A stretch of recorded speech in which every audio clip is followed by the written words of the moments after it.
Streamer sur Twitch, c'est aussi s'exposer, et en s'exposant, on doit parfois faire face à des situations un petit peu gênantes, voire carrément graves. C'est pour ça qu'il est primordial de bien modérer sa chaîne Twitch, que ce soit avec les options de base, avec l'aide de modérateurs ou avec le récent mode bouclier mis en place par Twitch qu'on va détailler ici.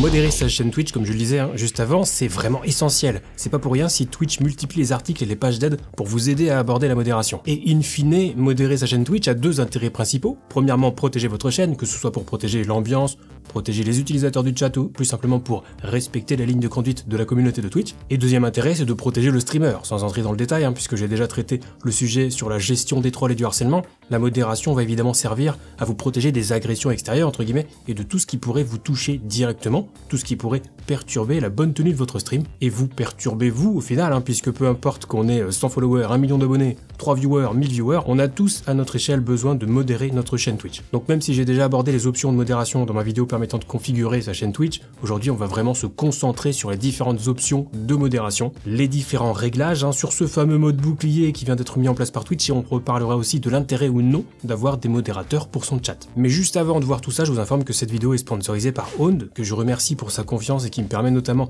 de continuer à vous proposer du contenu gratuit sur YouTube. Merci à eux. Donc si jamais vous cherchez des éléments graphiques pour vos streams, que ce soit des overlays, des alertes, des emotes, des badges d'abonnés ou autres, n'hésitez pas à faire un tour sur leur boutique, c'est juste la plus grosse boutique en ligne pour les streamers. On trouve même des packs complets tout en un. En général, ils sont modulables, donc vous pouvez vraiment les arranger à votre sauce. C'est le cas du pack Zero Absolute Gaming, développé spécialement en partenariat avec Owned. Donc si tout ça vous intéresse, vous trouverez mon lien affilié dans la description. Et si jamais vous faites vos achats chez Owned, n'oubliez pas d'utiliser mon code promo TomTom pour bénéficier de 50% de réduction sur toute la boutique. Et voilà, on peut enfin passer à la suite. Alors déjà, comment choisir ces modérateurs ? Il faut savoir que les modérateurs sont avant tout des membres de votre communauté. On va pas aller démarcher des gens qu'on connaît pas pour en faire des modérateurs, puisqu'il faudra leur donner les clés de votre chat, et il faudra bien sûr avoir confiance en leur jugement. Ce qu'on veut éviter, c'est de laisser un modérateur prendre une décision pour ensuite systématiquement devoir repasser derrière et l'annuler. Ça, c'est le meilleur moyen de faire perdre de la crédibilité à un modo, et de perdre du temps soi-même. Alors ça arrive évidemment parfois, mais on peut limiter ça en choisissant là ou les bonnes personnes. D'ailleurs, j'ajouterais que le rôle de modérateur, au-delà de la modération pure, c'est aussi d'assurer la bonne tenue du chat en accueillant les nouveaux arrivants par exemple, ou en interagissant avec les personnes dans le chat pour l'animer un petit peu. Choisir un modérateur, c'est lui accorder votre confiance pour toutes ces choses. Et devenir modérateur, c'est à la fois gratifiant, toute proportion gardée bien sûr, parce que quelque part vous nouez une relation un petit peu particulière avec le streamer, mais c'est aussi une responsabilité. Il faut être davantage vigilant, faire preuve d'impartialité, et surtout être disponible, sinon ça n'a pas d'intérêt. Devenir modérateur n'est pas un titre honorifique. Donc pour choisir ces modérateurs, on va plus volontiers s'orienter vers quelqu'un qu'on connaît un minimum, qui est présent régulièrement sur les streams, et par la suite, l'important sera de rester en contact avec vos modérateurs, essayez de les prévenir si vous faites un événement particulier en stream, qu'il ne soit pas pris au dépourvu, définissez des lignes de conduite et parlez-en avec votre équipe de modération. Tout ça peut se faire via votre serveur Discord si vous en avez un, ou tout autre canal de discussion, peu importe. Mais comme dans bien des domaines, ne négligez pas la communication. On va passer maintenant aux options de modération disponibles pour chaque chaîne Twitch. Ces options sont accessibles via le tableau de bord des créateurs dans le menu paramètres sous-menu modération, et en voici ce qu'on y trouve. D'abord, les commandes de l'automode. On a l'ensemble des règles de l'automode qui permet de détecter les messages potentiellement inappropriés ou dangereux. En fonction du niveau de filtrage retenu, vous allez pouvoir filtrer automatiquement le contenu hostile, les discriminations et insultes, le contenu à caractère sexuel et la vulgarité. Libre à vous de tester les différents niveaux de filtrage. Pour ma part, avec les réglages que vous voyez à l'écran, j'ai pas réellement de soucis. Après, en général, j'ai un chat Twitch relativement calme et mature, donc il faudra peut-être tâtonner un petit peu si vous voulez affiner ces paramètres. Ensuite, les termes et expressions bloqués, ça permet justement de bloquer des expressions ou des mots qui ne pourront pas être écrits dans votre chat.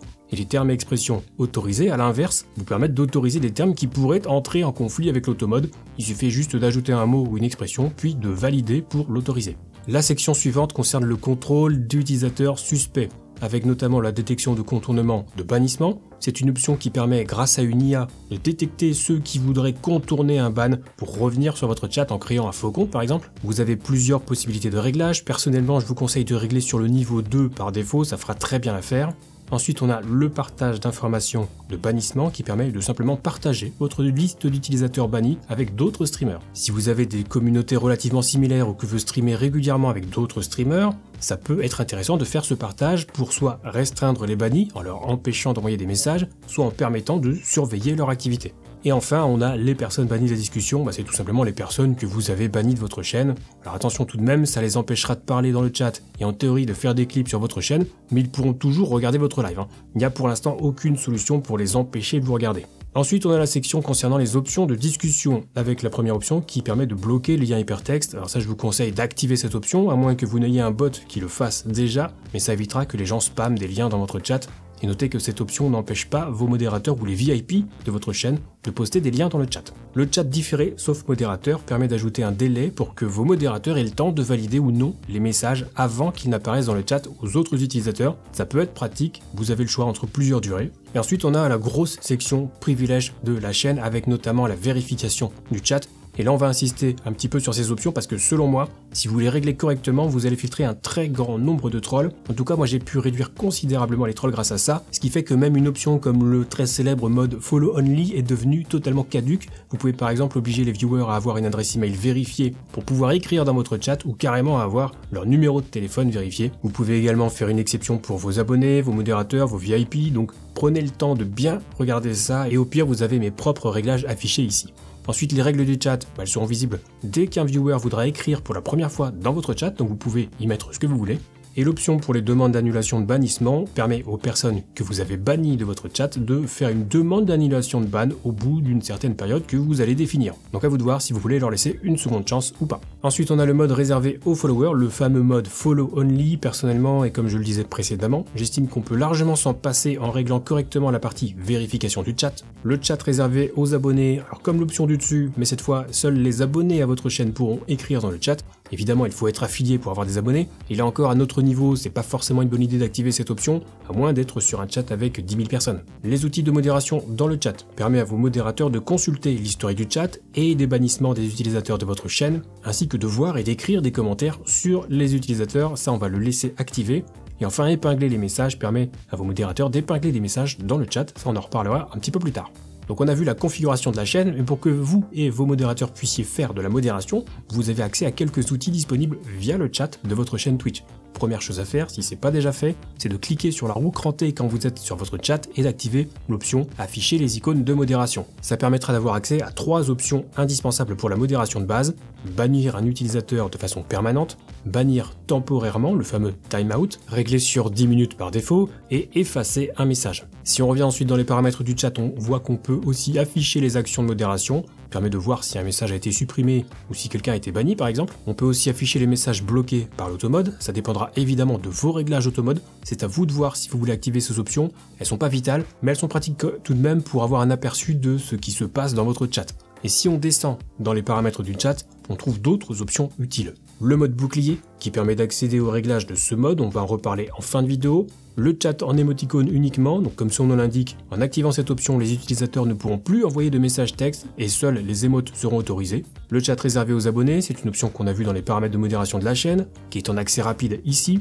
Et le chat réservé aux followers, option vue également dans les paramètres de modération de la chaîne, également en accès rapide. Et on termine avec le mode lent qui force les utilisateurs à attendre un certain temps avant de pouvoir poster un nouveau message. Vous pouvez choisir la durée d'attente et désactiver ce mode, sachant qu'il existe un réglage dans vos paramètres de chaîne pour permettre à vos abonnés de discuter même lorsque le mode lent est activé. Donc on vient de voir les outils de modération accessibles directement via le chat, mais en plus de la modération pure, je rappelle que les modos sont aussi là pour vous aider. Ils peuvent par exemple utiliser des fonctionnalités qui sont normalement réservées aux streamers. Ces fonctionnalités peuvent être utilisées via des commandes dans le chat et on trouve entre autres l'annonce qui permet donc de faire une annonce dans le chat, Clear qui permet d'effacer le chat en cours, sauf pour les modérateurs et le streamer, Pin qui permet d'épingler un message en haut du chat, Poll pour démarrer un sondage et Prédiction pour démarrer une prédiction avec des points de chaîne. Et enfin Shootout qui est tout nouveau, qui permet de faire une dédicace à une autre chaîne. Sachant que parmi ces fonctionnalités, certaines nécessitent à minima d'être affilié Twitch, comme par exemple les sondages ou les prédictions. Autre outil pour la modération, après avoir vu les réglages, c'est ce que Twitch appelle l'affichage modérateur. C'est tout simplement une disposition spéciale de Twitch pour les modérateurs qui est accessible simplement en cliquant sur l'icône d'épée sous le chat Twitch. On y retrouve l'aperçu du live, les dernières actions de modération, les messages automode en attente, le chat Twitch, la liste des utilisateurs présents dans le chat, les outils de modération, etc. C'est très pratique, l'interface est personnalisable et ça permet vraiment aux modérateurs de se concentrer sur leurs tâches. Donc là, pour le coup, c'est une belle initiative de la part de Twitch d'avoir prévu ça. Et on va terminer avec le nouveau mode bouclier de Twitch qui permet de se protéger en un seul clic contre les attaques en masse de trolls ou les raids malveillants, les fameux hate raids en anglais. Il suffit juste de cliquer sur l'icône de bouclier sous votre chat Twitch pour activer ou désactiver ce mode. Mais d'abord, il va falloir faire quelques réglages. Donc pour ça, dans les paramètres du chat, on va cliquer sur mode bouclier pour afficher une nouvelle fenêtre. Et dans cette fenêtre, on aura plusieurs options. Déjà, vous voyez que sur le côté gauche, on trouve un menu avec 3 sous-menus que je vous laisse le soin d'explorer. Leurs noms sont suffisamment explicites, nous on va se concentrer sur le menu actuel, le menu paramètres. On peut aussi activer le mode bouclier via cette page et activer le raccourci sous le chat, ce que je vous conseille de faire évidemment. Et enfin, on retrouve le chat sur la partie droite et les options au centre qu'on va détailler et qui ne seront appliquées que si le mode bouclier est activé. C'est important parce qu'on retrouve des réglages qu'on a déjà vus dans les paramètres de chaîne. Donc 3 sections principales ici, les modes de chaîne, la vérification du chat et l'automode. On va passer rapidement sur l'automode puisqu'on l'a déjà détaillé un petit peu plus tôt. Sachez juste que par défaut, il est réglé sur le niveau 4 de filtrage. C'est très restrictif, mais c'est un petit peu le but du mode bouclier. Et je rappelle que lorsque vous aurez désactivé le mode bouclier, vous retrouverez vos réglages habituels. En ce qui concerne la vérification du chat, là aussi, on l'a déjà vu un petit peu plus tôt dans la vidéo, donc à vous de voir si vous voulez renforcer les vérifications pour que les utilisateurs puissent s'exprimer dans votre chat. Si vous voulez le niveau de protection maximal, vous pouvez demander une adresse email vérifiée et surtout, le plus restrictif selon moi, un numéro de téléphone vérifié. Ça en général ça calme. Et on a aussi les modes de chaîne qui seront déclenchés dès l'activation du mode bouclier et qui vous permettent de verrouiller votre chat. Vous pouvez voir les options présentes. Personnellement, je vous conseille de cocher la case personne utilisant le chat pour la première fois. Comme ça, les personnes qui viennent pour la première fois sur votre chaîne ne pourront pas discuter dans le chat. On active aussi le chat réservé aux followers, le mode lent, le chat différé pour que les modérateurs aient le temps de faire leur travail correctement.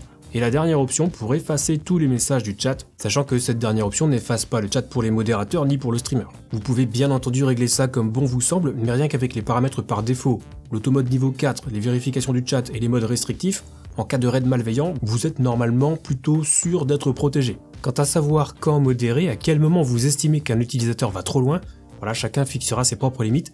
2 conseils que je peux vous donner cependant. Premièrement, ne faites pas d'exception. Si quelqu'un dépasse les bornes que vous avez définies, peu importe si c'est un pote, un follower depuis 3 ans, un sub ou un streamer ultra connu, les règles sont les mêmes pour tout le monde. Et deuxième conseil, n'hésitez pas à modérer. Là, c'est une limite qui m'est propre, mais personnellement, je pars du principe que si une personne me met mal à l'aise dans mon chat, c'est qu'elle peut mettre mal à l'aise d'autres personnes aussi. Donc en général, je rappelle à l'ordre une fois, calmement mais de façon claire. Si ça suffit pas, un petit time out de quelques minutes pour rafraîchir un petit peu les idées. Et si récidive, ça se termine en bannissement permanent. Et là, au revoir, merci, la personne en question sera un petit peu énervée, tentera peut-être de contester, mais en ce qui me concerne, moi c'est rideau, et remonte ton slibard, Lothar. Et enfin, comme beaucoup d'actions de modération se font via le chat, sachez qu'il existe des outils qui servent à remplacer le chat Twitch et qui permettent, par la même occasion, d'avoir accès facilement aux outils de modération. Que ce soit de simples chats Twitch, comme Lire le Chat, qui est le chat multicolonne que j'utilise depuis un bout de temps, des chats un peu plus complets comme TwitchChat ou carrément des chatbots, comme Wizbot, il faut savoir que ce genre d'outil permet aussi de gérer la modération de votre chaîne. Donc si ça vous intéresse, je vous mettrai les liens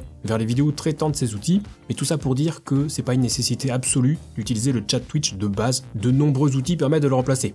Et voilà qui conclut cette vidéo dédiée à la modération de votre chaîne Twitch, ce qu'il ne faut pas négliger, parce qu'on pourrait se dire « ouais mais moi j'ai que 3 viewers, je risque pas de me faire embêter », eh bien détrompez-vous, les raids malveillants sont de plus en plus courants, et ça touche absolument tout le monde, tous les streamers, petits ou grands. Enfin bref, j'espère que la vidéo vous aura été utile, si c'est le cas, vous savez ce que vous pouvez faire en échange, et on va s'arrêter là parce qu'elle est déjà relativement longue, donc on se retrouve pour une prochaine très rapidement, prenez soin de vous, et d'ici là, bon stream.